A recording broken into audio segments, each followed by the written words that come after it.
হাজারো লাখো নওজোয়ান আল্লাহকে ভুলে গেছে, নামাজকে ভুলে গেছে।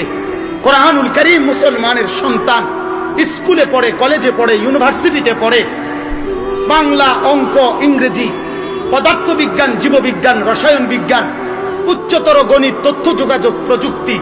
সকাল ফজরের পর থেকে একবার প্রাইভেট, একবার কোচিং, একবার হাউস টিউটর, একবার স্কুলের টিউটর। কত জাতের, কত রঙের, কত পড়া পড়ে, এত কিছু পড়ে একটা গোল্ডেন এ প্লাসের জন্য, একটা এ প্লাসের জন্য। এক মুসলমানের সন্তান এত কঠিন থেকে কঠিন বিষয় সব কিছু পড়তে পারে, কিন্তু সেই ছেলেটা মেট্রিক পড়ুয়া, ইন্টারমিডিয়েট পড়ুয়া, কলেজ পড়ুয়া, অনার্স পড়ুয়া, মাস্টার্স পাস করা, এমফিল করা, পিএইচডি করা, ডক্টরেট করা, এফসিবিএস করা, এমবিবিএস করা, এফআরসিএস করা, এরকম মুসলমান যদি বলে হুজুর আমি কোরআন পড়তে পারি না, এর চাইতে লজ্জার কথা, এর চাইতে দুঃখের কথা, এর চাইতে অপমানের কথা, এর চাইতে বেইজ্জতির কথা এই আসমানের নিচে জমিনের উপরে আর কিছু হইতে পারে না।